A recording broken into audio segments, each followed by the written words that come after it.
दोस्तों आज पढ़ेंगे अपन चिकित्सा परिचर्या। चिकित्सा परिचर्या में अपन पढ़ेंगे कामला। इसको अपन बोलते हैं जॉन्डिस मॉडर्न में, और आयुर्वेद में अपन इसको कामला बोलते हैं। तो देखो, कोई भी डिजीज़ हो अपन उसके बारे में ये चीज़ें देखेंगे। चिकित्सा परिचर्या में ये चीज़ें फिक्स हैं। पहले अपन उस चीज़ का उसमें देखेंगे कि इसमें दोष कौन सा है। पहले तो उसमें दोष देखेंगे, उसके बाद में अपन देखेंगे उसकी परिभाषा लिखेंगे उस डिजीज़ की कि भाई ये क्या है, क्या चीज़। उसके बाद में अपन उस चीज़ की निदान मतलब डायग्नोस करेंगे किन किन कारणों से हुआ है। उसके बाद में अपन देखेंगे संप्राप्ति। ये संप्राप्ति मतलब पैथोफिजियोलॉजी इसको मॉडर्न में बोलते हैं। उसके बाद में अपन भेद देखेंगे, भेद के अनुसार लक्षण।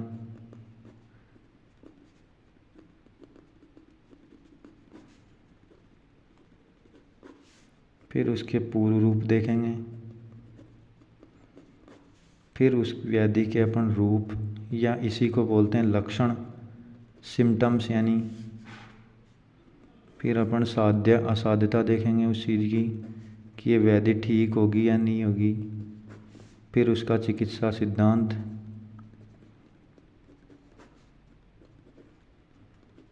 और उसकी चिकित्सा। देखो, यह सब चीज़ें अपन सब डिजीज में देखेंगे। सबसे पहले दोष, इस व्याधि में कौन सा दोष है, फिर परिभाषा, फिर निदान, फिर संप्राप्ति, फिर भेद कितने इसके, भेद के अनुसार लक्षण, फिर पूर्व रूप, फिर रूप, फिर उसके बाद में साध्यता असाध्यता, चिकित्सा सिद्धांत और चिकित्सा। तो अपन पढ़ते हैं कामला। कामला को अपन मॉडर्न में बोलते हैं जॉन्डिस। तो देखो, अपन आयुर्वेद में इसमें कौन सा दोष होता है, तो दोष होता है इसमें पित्त प्रधान त्रिदोषज व्याधि। पित्त प्रधान त्रिदोषज व्याधि ये कामला में होती है। पित्त, इसमें मेनली पित्त दोष होता है। पित्त दोष की वृद्धि हो जाती है ना, तो कामला हो जाता है। पित्त से रक्त की तुष्टि हो जाती है। उसके बाद में इसकी परिभाषा पढ़ेंगे अपन कि भाई इसकी परिभाषा क्या है। तो इसकी परिभाषाएं त्वचा, नख, नेत्र, मूत्र, पुरुष का पीत वर्ण का होना। पीत मतलब पीला, पीत वर्ण का होना तथा मांस की दुष्टि होना, मांस की दुष्टि होना, या फिर त्वचा का वर्ण बरसाती मेंढक के समान। इसको बोलते हैं भेंक वर्ण। बरसाती मेंढक को बोलते हैं भेंक वर्ण, भेंक वर्ण के समान, भेंक वर्ण होना। तो क्या है इसकी परिभाषा, त्वचा, नख, नेत्र, मूत्र, पुरुष का पीत वर्ण का होना तथा मांस की दुष्टि होना। त्वचा का वर्ण बरसाती मेंढक के समान होना, ये क्या है, पीलिया कहलाता है। ठीक है। उसके बाद में अपन निदान पढ़ेंगे कि निदान मतलब किन कारणों से यह रोग हुआ है, किन किन कारणों से यह रोग हुआ है। तो अपन वो कारण पढ़ते हैं। तो देखो, मेनली पित्त है तो पित्त वाले लिखेंगे। इसके अलावा वात कफ के भी आ जाएंगे, तो अपन पित्त के लिखते हैं। मतलब अत्यधिक मसालों का सेवन,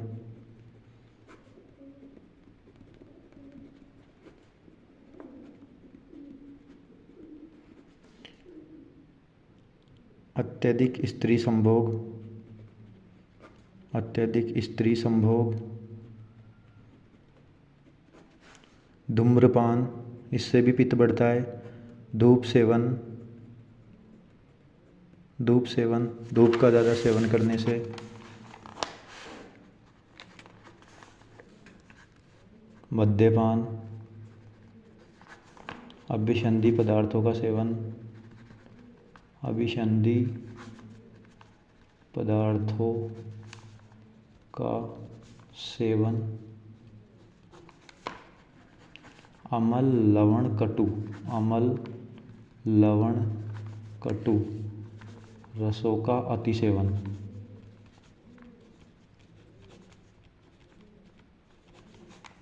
इससे पित्त बढ़ेगा। गरिष्ठ आहार का सेवन करेंगे, गरिष्ठ आहार, विषम आहार, विषम आहार का सेवन। इसके बाद में अपन देखेंगे इसकी संप्राप्ति कि भाई इस डिजीज़ की पैथोफिजियोलॉजी क्या है। तो संप्राप्ति पढ़ते हैं कि भाई ये डिजीज़ कैसे हुआ।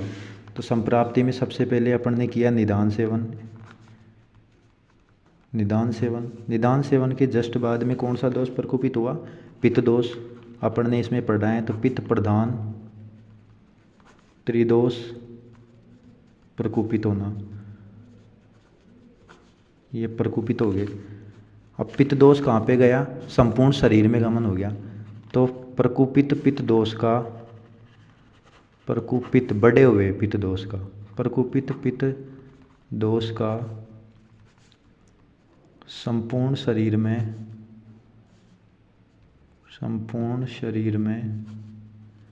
गमन, इस स्टेज को बोलते हैं अपन स्थान संश्रय। स्थान संश्रय मतलब एक स्थान से दूसरे स्थान चेंजेज होना। इसके बाद में अपन वो संपूर्ण शरीर में गमन हो गया तो उस पित्त ने मतलब क्या किया? तो रस रक्त मांस पित्त का, रस रक्त मांस पित्त का दुष्टि, पित्त की दुष्टि हो गई। तो इसको बोलते हैं दोष दुष्य समूर्छना, दोष दुष्य समूर्छना। उसके बाद में अपन ये डिजीज़ हो जाएगा जब रस रक्त मांस और पित्त की दुष्टि होगी। तो यानी वह कामला बढ़ गया ना, पीलिया बढ़ गया, तो इसकी दुष्टि हो जाएगी। तो देखो इसकी दुष्टि हो जाएगी। तो दुष्टि होते ही कामला रोग हो जाएगा। तो कामला रोग कैसे होगा कि त्वचा का, नख, नेत्र, मूत्र आदि का पीत वर्ण का होना।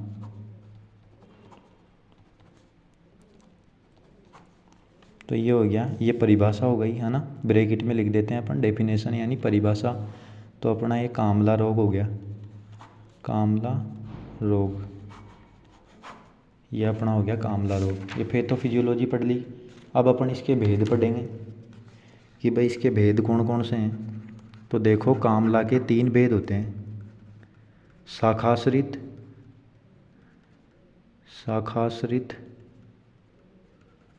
कोष्ठाश्रित और कोष्ठ शाखाश्रित,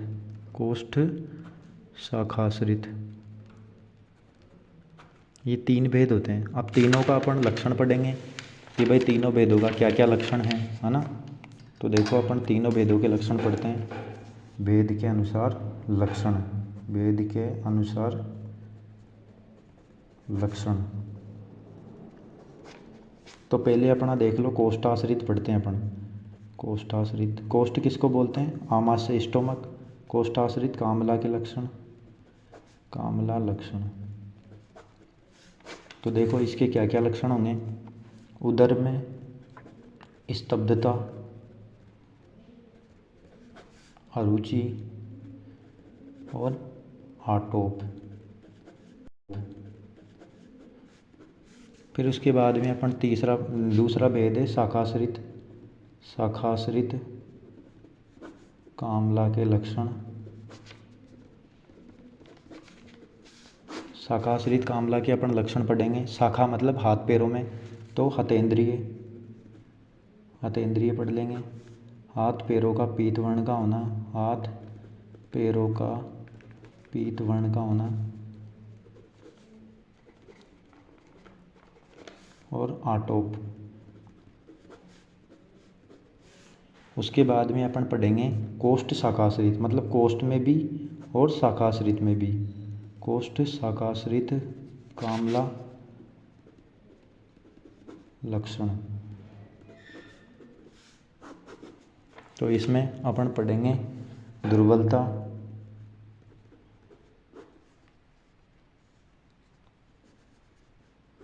हतेंद्रिय, हृदय प्रदेश में वेदना, ये लक्षण आएंगे। ठीक है, उसके बाद में अगला पॉइंट देखते हैं अपन पूर्व रूप, कि भाई इसके पूर्व रूप क्या आएंगे। कामला के पूर्व रूप आएंगे, देखो अरुचि, अरुचि हो जाएगी, है ना। और क्या होगा, अग्निमंद, शोथ होना, सूजन सा शरीर में, है ना, क्रस्ता और दुर्बलता, ये लक्षण आ जाएंगे। फिर रूप मतलब लक्षण, पूर्व रूप मतलब डिजीज के होने के पहले के लक्षण, और रूप कि भाई अब तो अपने कामला हो गया तो अब क्या लक्षण आएंगे, है ना। तो देखो अब एक तरीके से अग्निमंद हो जाएगी, ये मेन है, इम्पोर्टेंट है ना, मंद होना।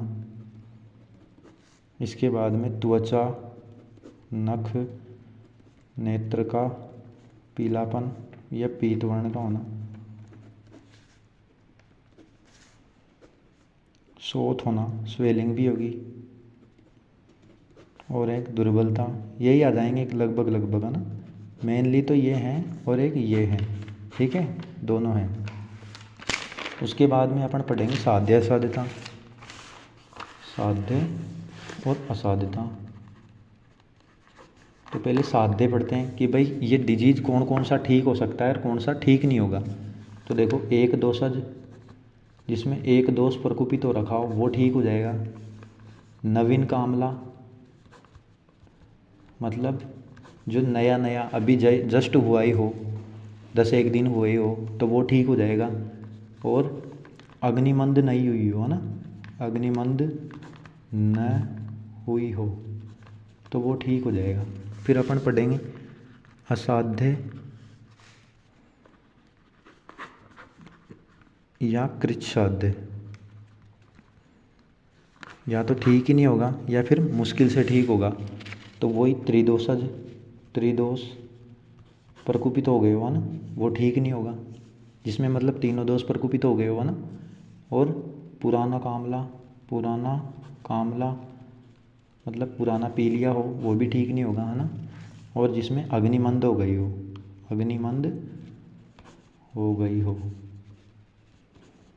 जिस रोगी की अग्निमंद हो गई हो वो भी ठीक नहीं होगा, पुराना कामला भी ठीक नहीं होगा, और त्रिदोष जिसके तीनों दोष प्रकुपित हो गए हो वो भी ठीक नहीं होगा। इसके बाद में पढ़ेंगे अपन चिकित्सा सिद्धांत।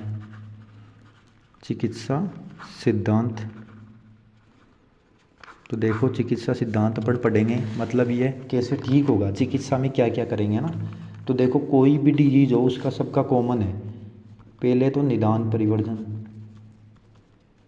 संक्षेपतः क्रिया योगो निदान परिवर्जनम, कि भाई जो खाया पिया है ना उसको चेंज कर दो, जो भी अपन ने आहार विहार जिसके कारण पी लिया हुआ है उसको चेंज करना है, ठीक है। उसके बाद में लाक्षणिक चिकित्सा मतलब सिम्टोमेटिक ट्रीटमेंट, लक्षणों के अकॉर्डिंग अपन चिकित्सा करेंगे। उसके बाद में मृदु विरेचक औषधियों का प्रयोग, जैसे अमलतास, आरगवद वगैरह। और उसके बाद में स्नेहन विरेचन का प्रयोग, ये हो गया अपना चिकित्सा सिद्धांत। इसके बाद में अपन इसमें औषध, कि भाई कामला में कौन कौन सी औषध देंगे, है ना, तो उसको बोलते हैं चिकित्सा या औषध। तो देखो अपन एक एक करके पढ़ेंगे। सबसे पहले पढ़ेंगे अपन चूर्ण कौन कौन से देते हैं। तो देखो पुनर्नवा चूर्ण, तो अपना एक पुनर्नवा चूर्ण हो जाएगा, ये स्वेलिंग को कम करता है। त्रिफला चूर्ण ये कॉन्स्टिपेशन को दूर करता है, और विपत्तिकर ये भी कॉन्स्टिपेशन को दूर करेगा। और गिलोय चूर्ण ये इम्यूनिटी को बूस्टर करेगा, अपनी इम्यूनिटी को बढ़ाएगा। उसके बाद में देखो भस्म अपन कौन कौन सी देंगे।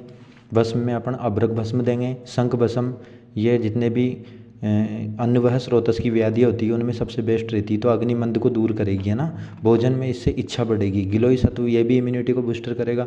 अब देखो चूर्ण की मात्रा होती है ना, वो 3 से 6 ग्राम लेते हैं अपन, 3 से 6 ग्राम सुबह शाम खाने के बाद, है ना, खाने के बाद।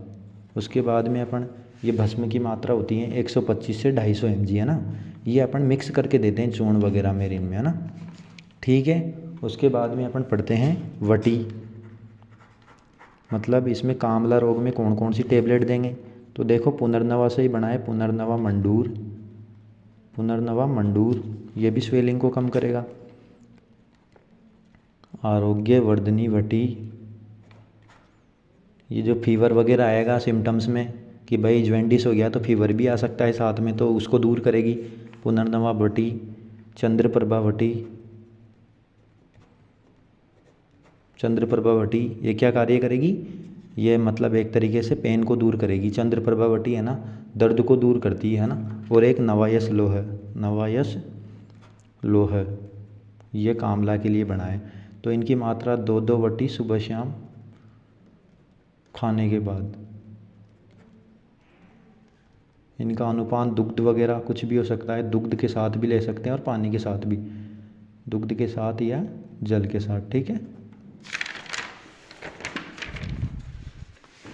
उसके बाद में पढ़ेंगे अपन आसव अरिष्ट, आसव अरिष्ट यानी सिरप वगैरह, जो सिरप होती है ना अपन, तो उसको क्या क्या लेंगे, है ना। तो देखो पुनर्नवासव, पुनर्नवासव, पुनर्नवारिष्ट, पुनर्नवारिष्ट, पुनर्नवासव, पुनर्नवारिष्ट। इसके बाद में अपन लेंगे इसमें ये 2, है ना, इनको 20-20 ml, 20-20 ml जल के साथ, बराबर जल, जल कितना होना चाहिए, बराबर। और एक अपन लेंगे लोहासव, लोहासव, ठीक है। तो तीनों की मात्रा 20-20 ml जल के साथ, बराबर जल लेंगे। जितना अपन सिरप लेंगे ना, मतलब ये आशावरिष्ठ लेंगे, उतना ही अपन इसमें जल लेंगे, ठीक है। उसके बाद में एक रसायन देते हैं अपन इसमें, है ना, तो वो होता है आमल की रसायन, आमल की रसायन। ये होगी अपनी इसमें चिकित्सा कि भाई ये चीज़ें अपन इसमें देंगे, औषधि वगैरह। उसके बाद में अपन पथ्य और अपथ्य कि भाई इसमें पथ्य कौन सा देंगे और अपथ्य कौन सा देंगे। अब पथ्य तो देखो वो होता है जो इस रोग को कम करे, है ना, और मतलब शरीर का वर्धन करे। तो इस रोग में क्या क्या देना है अपन को ना, वो तो हो गया पथ्य। और इस रोग में क्या क्या नहीं देना, वो हो गया अपथ्य, ठीक है। तो पथ्य अपन देंगे इसमें गोदुग्ध, गाय का दुग्ध देंगे, शुद्ध जल, शुद्ध जल देंगे, फलों का रस, फलों का रस, फलों का रस देंगे, गेहूं की रोटी, हरी पत्तेदार सब्जियां,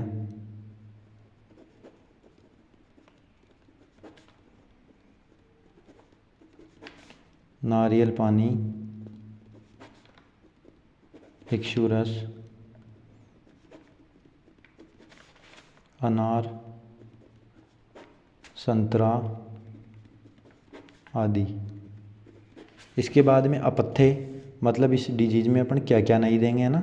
अपथ्य मतलब ये शरीर का वर्धन नहीं करे जबकि नुकसान करे, पीलिए को बढ़ाए, है ना, कामला को बढ़ाए। तो देखो अपन पित्त वाले देंगे इसमें। तो पित्त वाले देखो लहसुन, प्याज, राई का सेवन, राई का सेवन, स्त्री संभोग, स्त्री संभोग, गोभी, ये भी पित्त बढ़ता है इससे भी, धूम्रपान, मद्यपान, दिवाशयन और रात्रि जागरण। तो ये अपना हो गया पीलिया, ठीक है।